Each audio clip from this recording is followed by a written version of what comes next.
Who would have thought that Nancy Pelosi would be behind the bar at the Rover's return? But Speaker's office dates back to the 14th century.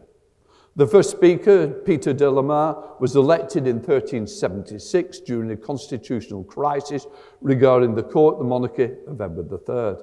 The following year, the first real Speaker was Thomas Hungerford, and was the first spokesperson to be termed Speaker in the official record.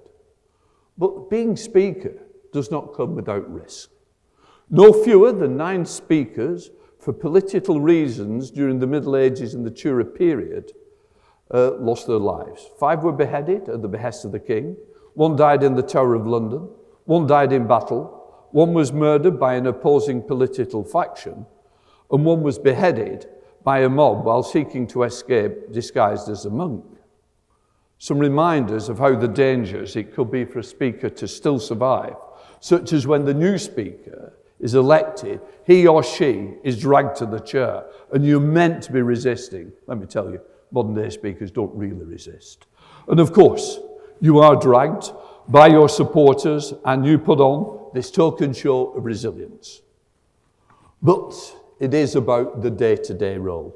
Most people know me as the person who sits in the House of Commons chamber, deciding who should speak in debates while maintaining discipline with the refrain, order, order. I often get asked, and you must think it's an incredible memory to remember the names of 649 colleagues. I always say, I know them all, not always at the same time. And I did make a mistake. And the mistake was, I thought I knew every MP, but we do security test. And I've got to say, I saw this Member of Parliament with a pass on, never seen before. I thought I'd better go to security. I said, there's a guy down there, he's got an House of Commons pass on.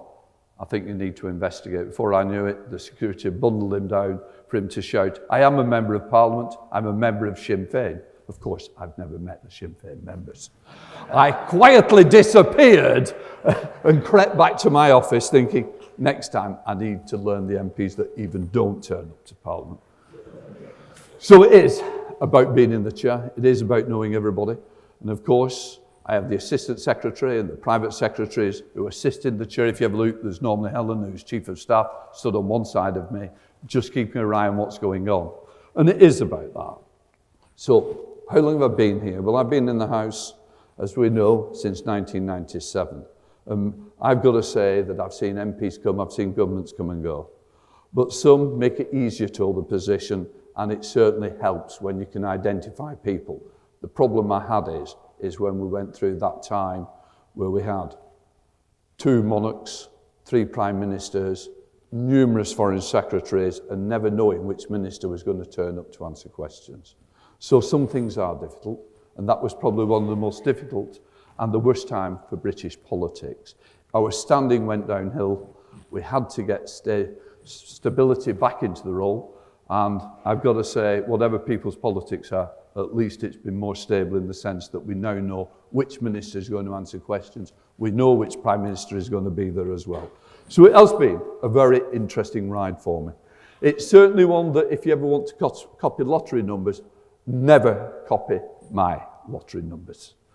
And of course, it is about the people I work with. And I've got to say, it is the staff of the House of Commons that make the difference. They are wonderful people. They are the people that make it tick. Whether it's the librarians, whether it's the security, whether it's the people in catering, they ensure that the House of Commons remains open. And I've got to say, it's what matters. Also, it's the leading role of distinguished foreign visitors that are invited to address both houses. That is also an important role that I carry out. And I've got to say, it's not always easy because you're never quite sure who's going to turn up next. And it is about the great ceremonies. As I say, the death of Her Majesty, the fact that suddenly we had to turn round, stop Parliament, get into the days ahead where you've got to introduce a new king to Parliament, for Her Majesty's body to lay in state, the fact that we had to deal with that, the fact that we got things that had not been seen for over 70 years. The Speaker's Secretary wears a sword. On the day the monarch dies, she then wears the black sword. These things that we never expected to happen. All things come to an end, I do recognise that.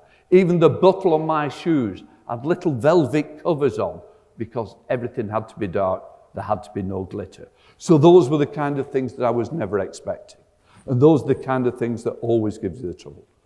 But of course, you get on with the job. And it's about trying to do the right things by the house. And that's what I always try to do. But what does it mean for me?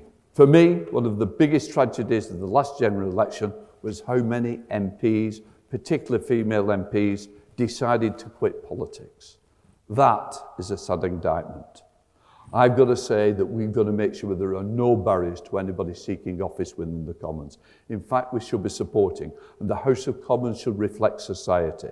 So that's one of the challenges that the political parties have got to take on board, and they've got to deliver on that. For many who said they were stepping down, it was not just the long hours. It wasn't just about being apart from their families and trying to seek a better work-life balance. It was because of the relentless abuse and threats that they received, largely through social media.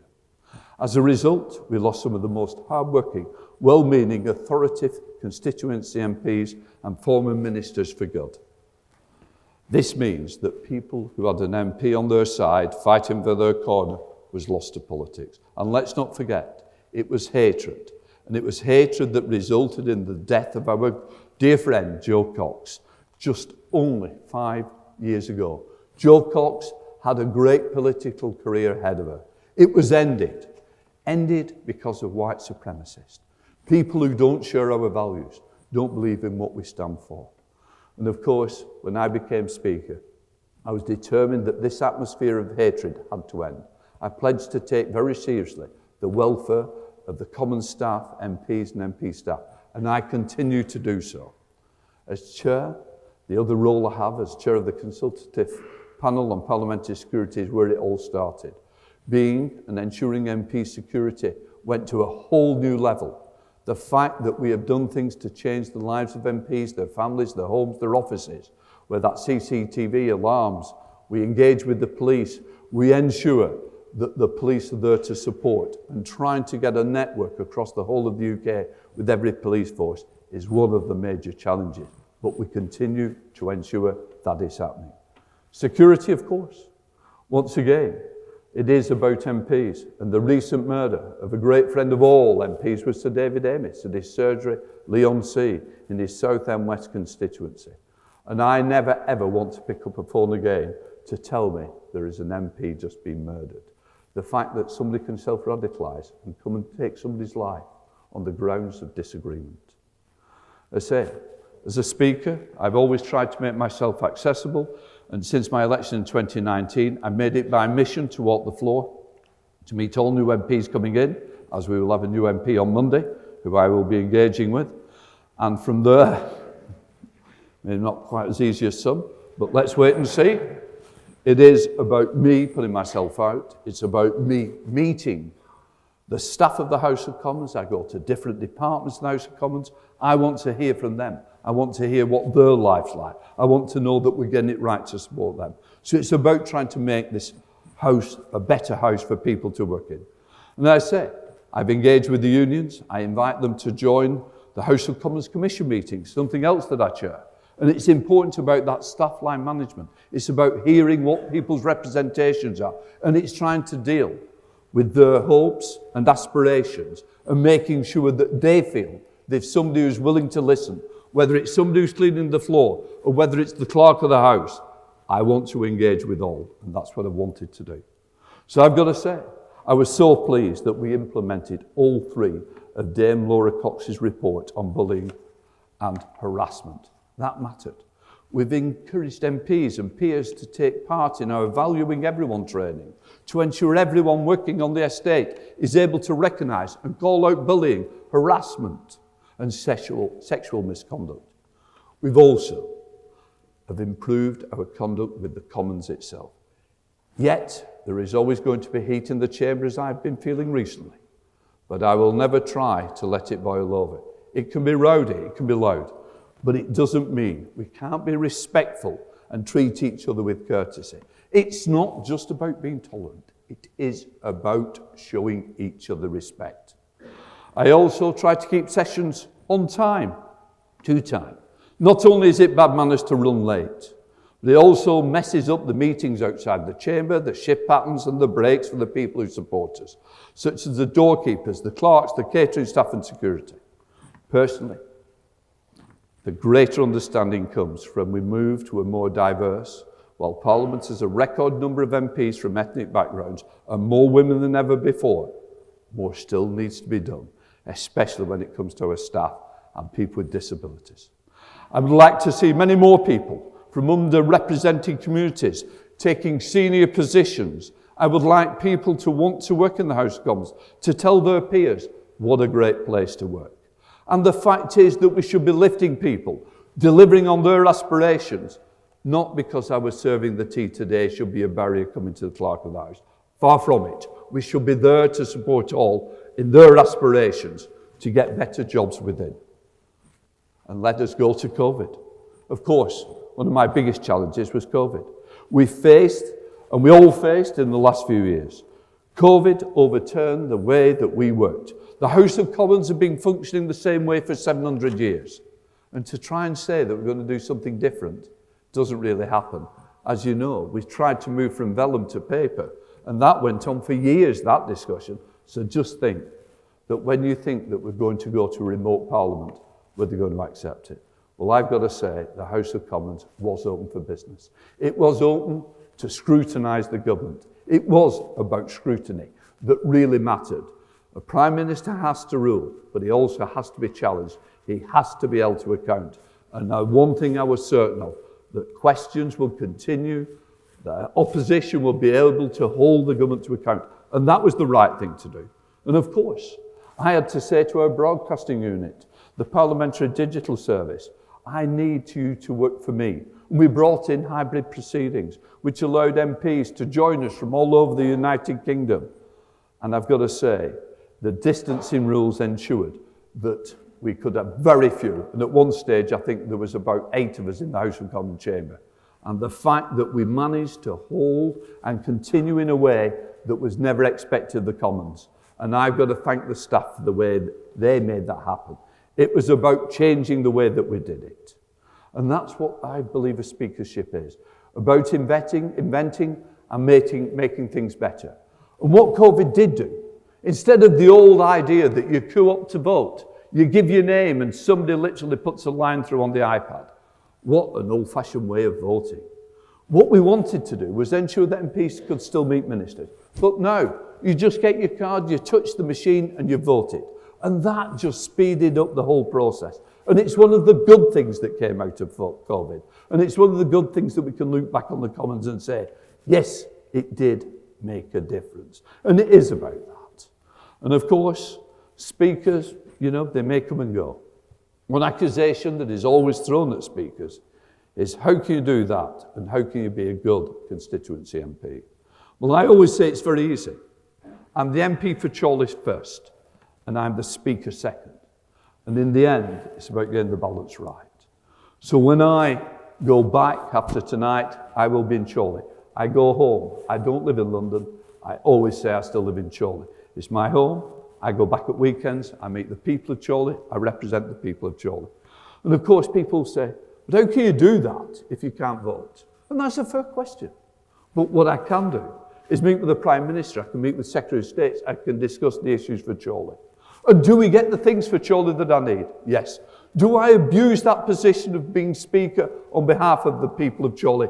Absolutely right, I do. But of course, it's the good people of Chorley that put me there. They're the ones that ensured that I've remained representing Chorley one way or another since 1980 without a break.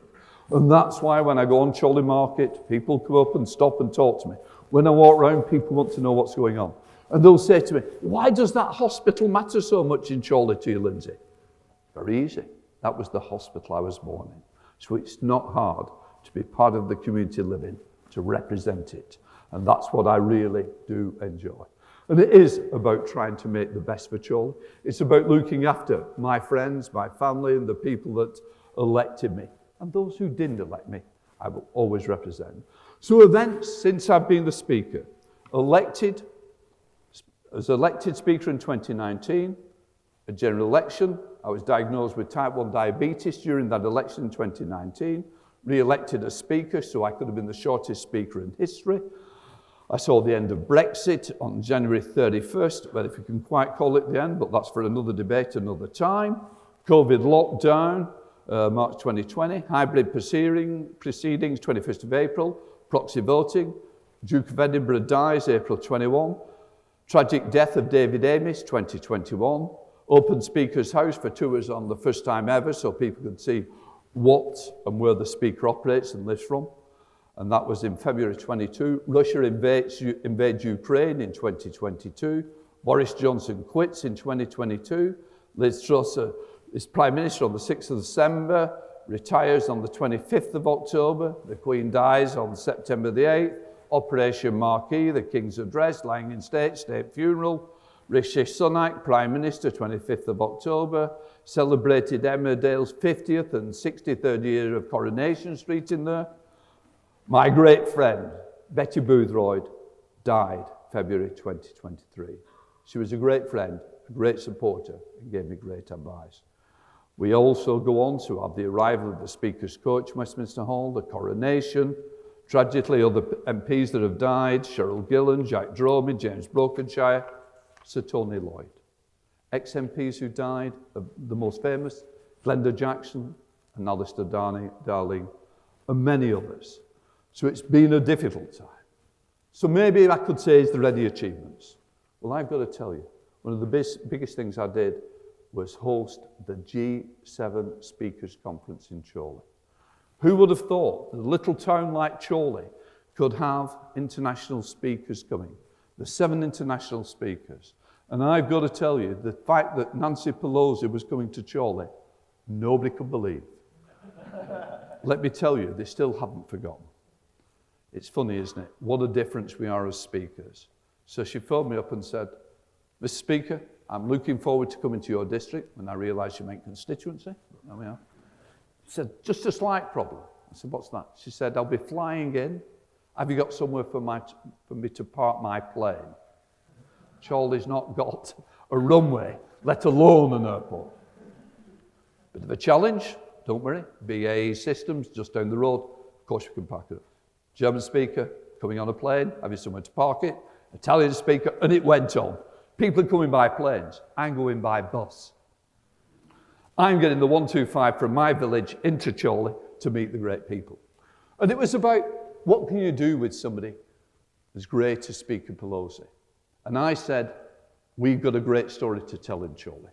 And I wanted to really open up Chorley. It was going to be a Lancashire weekend.